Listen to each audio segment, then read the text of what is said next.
Anong ibig sabihin ng pre-diabetic? Ibig sabihin, pwede kayo magkaroon ng diabetic eventually. So pagka pre-diabetic po, no, ang inyong A1C, HbA1c is nasa 5.7 to 6.4. So we need to address all the foods na kinakain ninyo para mag-normal ang A1C natin. Okay? Okay, 72 ang lymphocyte, 18 ang granulocyte. Ibig sabihin, CBC to. Pagka ganyan po ang result, tatanungin ko ngayon, do you have fever? Do you have colds, cough? Kasi yung result na yan is a reflection of a viral infection, virus. Usually mga 3, 5 days, 1 week, umu-okay yan, nawawala. Kaya kung may fever, may ubo, sipon kayo, ayan. O yung mga trinatrangkaso, yan ang reflection yan ng viral infection. Okay. Ano pa? Paano po ang liberal low carb? Okay, liberal, 100 grams of carbohydrates po yan. So usually mga 2 cups of rice per day. Not per meal, but per day. Pero, out na po ang bread, pasta, noodles, processed food, sugary drink. Yung rice lang ang inalaw natin. Okay? That's the liberal. Pwede rin sa sweet kamote. Pwede rin kayo mag-liberal dyan. Okay? Yan. Mataas ang uric acid, mababa hemoglobin. Usually, pag kami CKD, talagang hindi nag-function ang mga bone marrow natin. Okay? Hindi pa daw nagda-dialysis, uric acid. So, 2/3 of your uric acid produced by our liver. So, sa katawan nanggagaling yung mga uric acid. 1/3 will be coming from your food. Majority coming from our body. So, paano lalabas ang uric acid sa katawan natin? Through urination sa kidney. So, kailangan natin, no? Hydration. Ayusin ang iniinom. Okay? Iihin natin yung mga uric acid na yan. Okay? Ayan. Cause ng, yes, tama po Doc, cause ng dialysis ng tatay ko is diabetic siya na hindi na-address. Both legs, naku po. Both legs amputated, di ba? Nakakalungkot. Imagine mo, both legs, tinanggal, pinutol. Quality of life ba yun? Ang hirap. Pero alam mo, pagka malakas ang willpower, no, kahit amputee yan. Di ba sa Maynila, marami mga amputee. Nakaka-travel pa. May mga nakasakay sila sa padulas. Okay? So, okay.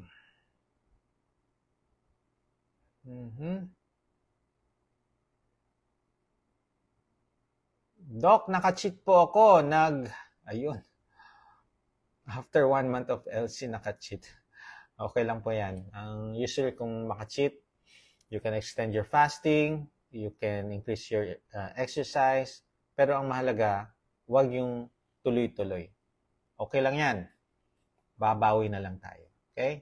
Nagkakamali din tayo. Ha? Nobody's perfect. And also, sa mga low carber, hindi tayo immortal. Ha? Nagkakasakit din. Naglo-low carb pero nagpupuyat, magkakasakit din kayo. Okay? O, yan. Doc, ba't ganon? Nagfa-fasting ako, type 2 diabetic ako, tapos kada check ko every morning, laging 150 and up. Okay. Sa mga diabetic, no, meron tayong tinatawag na Down phenomenon din. Pagka napansin, naglo-low carb yan, no? Pag napansin ng katawan ninyo na sobrang baba ang sugar, your liver will produce sugar. Okay? Kadalasan sa madaling araw yan, 3 a.m. up to 8 a.m. Magpo-produce ng sugar. Kaya mapapansin nyo, uy, ba't ang taas ng sugar ko? Okay? So, tingnan natin. Eat when hungry, stop when full, chew your food properly 20 times or more before swallowing. Okay? Pero, ingat din na sa mga medication ng, kung nagme-meds kayo sa inyong sugar, may mga gamot na kailangan na may pagkain. Okay? Okay. Glutacap, kahit may high cholesterol, okay. Bakit po tayo nag-gluta capsule? Para saan po ang gluta? Di ba? Yung iba nag-gluta drip, gluta capsule, kinukuha nila yung side effect ng gluta, yung pumuti. Okay? Well, mga synthetic yan, much better. Ano tayo? Mga healthy foods ang take natin. Okay? Yung iba nag-gluta dahil gusto yung liver nila umokay. Masama po ba laging namamanhid yung mga paa? Okay. Alamin natin kung diabetic po kayo. Bakit namamanhid ang paa? Baka matagal kayo nakaupo. No? Naiipit po yung mga ugat, mga nerve. Kaya kadalasan yung iba, hindi na nila maramdaman ang kanilang mga paa. Okay? So, or baka dehydrated lang kayo. So, check your fluids. Okay. 181 po ang tri ko except po sa iba na normal. Okay. Hindi naman ganun kataas. 150 and below ang magandang trigly. 31 na lang. So, consistent lang tayo sa change ng lifestyles. Mag-low carb. Home cooked meal, tanggalin ang mga processed, mga condiments, tanggalin natin. Okay? Then, after 3 months, repeat. Okay, paano po pag may problem sa colon? Kung anong problem sa colon? Nag-colonoscopy na ba para malaman? Well, sa mga pagkain yan, kung non-inflammatory foods ang kinakain natin, mag-i-improve naman. Okay? So, eat real foods, wag mga junk. Okay. Kaya po ba sa isang 500 fasting blood sugar na mag-low carb lang do kahit walang maintenance na gamot? Okay. Gandang tanong yun 500 na. Well, ako magbibigay ako ng 3 months palugit kung maglo-low carb. Strict, safe, and clean low carb. 3 months, yes. Bibigyan ko ng leeway bago ako magbigay ng, lalo na kung first timer na ngayon lang nakaano ng 500. Okay? So, after 3 months, observe natin kung mag-i-improve ang sugar. Kung mag-i-improve ang sugar, congratulations. Kung hindi, saka tayo magbibigay ng gamot. Kasi, yung iba naman, hindi nyo alam, taon na or buwan na, 3 months, 6 months na hindi nyo alam, ang taas pala ng sugar nyo. Okay? So, you need to do low carb right away. Pa-consult na agad kung anong tamang gagawin. Kasi kung mali-mali din ang gagawin ninyo, feeling nyo, ay, naglo-low carb ako, ganito, ganyan. Bakit hindi bumababa? So, kung mali ang pag-low carb ninyo, baka hindi bumaba ang sugar niyo. Kaya, consult pa rin, lalong-lalo ng ganyan. Okay? Ayan. Ano pa?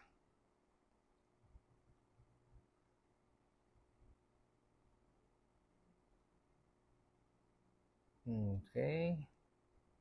360 ang sugar ngayon. Ako, malamang ang sarap ng kain nyo, no?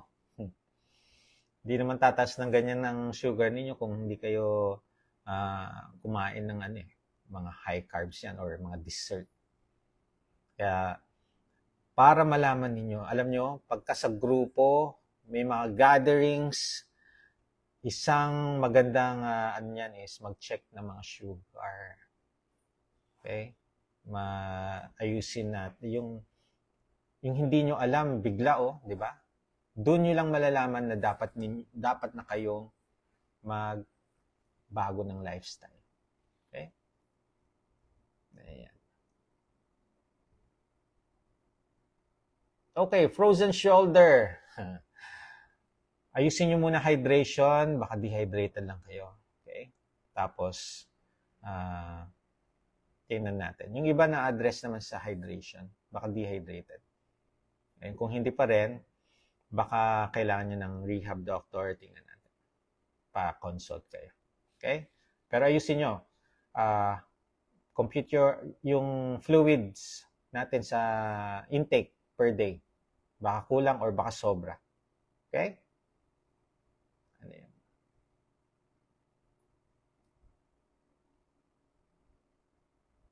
Pag madalas mag-cramps ang binte, apply cold compress, sip your electrolytes, baka dehydrated kayo. Hindi po, ang acid reflux po dito sa sikmura. Nagre-reflux, no? Bumabalik yung mga kinain. Okay. Pwede po ba low carb sa may heart failure? Yes po. Pero need natin ng consultation, need natin ng guidance, no? So, mga inflammatory foods, iiwas tayo. Sip your electrolytes. Kailangan may nakabantay pong doktor dyan. Okay?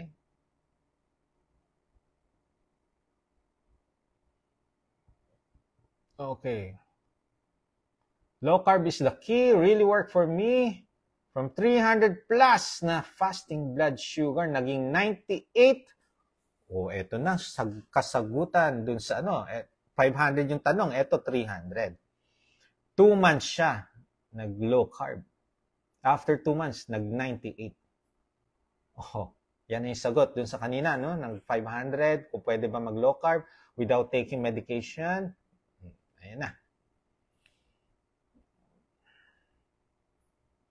Naku po, ayaw mag-maintenance sa BP na 150/100. Ayusin nyo po yung kinakain. I-monitor palagi. Kung hindi nag-i-improve ang BP ninyo, baka kailangan ng maintenance. Tulong lang naman po yan. Ang mga gamot natin is tulong. So, pagka nag-improve, saka tayo magbabawas. Pero tulong siya, ha? Okay?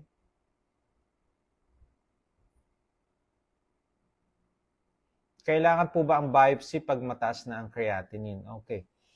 Kung hindi kayo hypertensive, kung hindi kayo diabetic, at mataas ang creatinine, baka nagko-consider kasi sila ng genetics ang cause ng pagtaas, mga autoimmune. So, yes, binabiopsy nila yan. Pero kung elderly na kayo, naku po, no? Biopsy. Okay. Pwede po ba mag-low carb ang na-opera sa bato, sa abdo? Yes po. Pwede naman po. Doc, 2 months na ako sa low carb, minsan nahihilo pa rin ako at nalalata. Bakit nga? Kasi dapat, adapted na kayo sa low carb, dapat energetic, hindi yan nanlalata. Kaya, if you are doing low carb, no? Tapos, nahihilo pa rin kayo, nanlalata, better consult, no? Kasi, baka mali ang ginagawa yung pag-low carb. Baka, hindi kayo uminom ng electrolytes. Baka naman tinitiis nyo yung fasting ninyo. Nagpupuyat kayo. Lahat ng mga nararamdaman ninyo, dehydration, gutom, tsaka puyat, pwede. Okay? Ayun, ayusin ninyo. Kumain, baka gutom na. Dapat po bang ubusin yung 1 liter na electrolytes per day? Depende po yan sa timbang. Ha? Sip-sip, spread throughout the day. Sa umpisa, hindi nyo mape-perfect yan. Through practice, no? Mape-perfect nyo rin. Okay. Good evening po. Ano pong pwedeng kainin sa bumara po sa lalamunan na gamot? Bumara sa lalamunan na gamot. Drink water. Oh. 140/90 ang BP, pero after rest goes down to 120/70. Okay. Ang magandang monitoring, no? Upon waking up, before going to sleep. So, upon waking up, mag-BP, i-record. Before going to sleep, mag-BP, i-record. Then, tingnan natin ang BP monitoring ninyo for a month. Hindi yung isang beses lang. Minsan kasi, pagka once lang, no, pwedeng napuyat kayo. Or pwede kayong galit, stressed. Pwedeng erratic ang BP ninyo. Okay.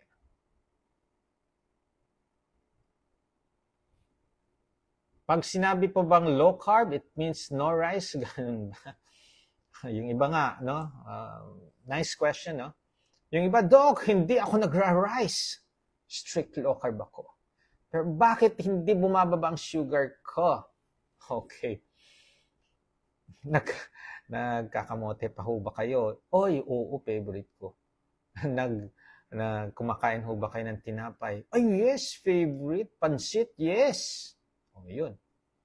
So, hindi ibig sabihin rice lang ang ano. Ang carbohydrates is 20 grams and below. So, saan mo kukunin ang carbohydrates mo na 20 grams and below? Sa vegetable. Okay? Yun po.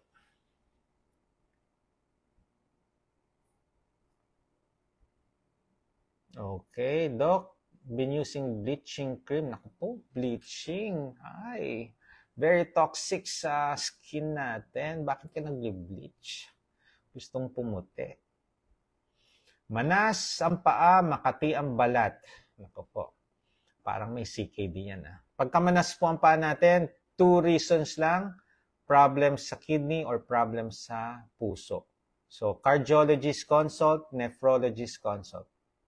Okay, tingnan natin kung ano ang kung okay ang puso, okay ang kidney, matagal yata kayong nakaupo, naiipit ang mga ugat, kaya nagmamanas. I-elevate nyo, taas nyo lang. Okay? Ano po ang gagawin pag ang BUN ay 20, mataas yan, 22. Okay, 2 reason. Pagka mataas ang BUN, one of the kidney function tests yan.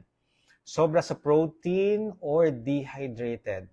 Okay? So, sa mga ganyan po, no? Kung too much protein, you need to chew your food properly kasi pag hindi nyo inunguyang mabuti, yung satiety center will not trigger on. So, feeling ninyo gutom, kain pa rin kayo ng kain. Kain pa rin kayo ng kain. So, nasosobra na kayo sa mga kinakain nyo. Or, baka naman dehydrated. Okay? Okay. Doc, may diabetes mama namin. Nasa dugo na ba namin ang diabetes? Kapag ang parents are diabetic, so kung ano yung kinakain ng parents nyo, malamang yun din ang kinakain nyo. So better check, mag-consult sa inyong trusted doctor, magpa-laboratory, tingnan niyo ang FBS, A1C, kung elevated. Doon nyo lang malalaman. Okay?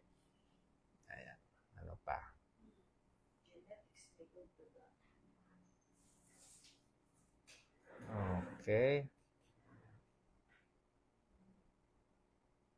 Pwede ba mag-low carb ang mayroong gout at mataas ang dugo? Yes po. Basta guided or kailangan consult muna. Try nyo muna. Marami ngayon, no? Nakita nila, gumaling yung kapitbahay ko, naglo-low carb. Gagayahin ko nga. Okay? Iba-iba po ang katawan natin. Kailangan natin magpakonsulta bago nyo gawin itong paglo-low carb. Lalong-lalo na kung may mga health conditions kayo.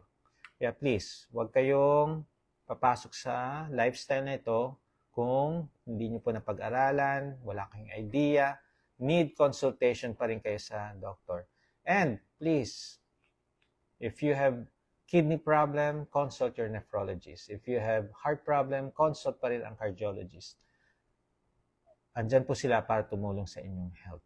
Kaya, sa lifestyle, doon ko kayo tutulungan.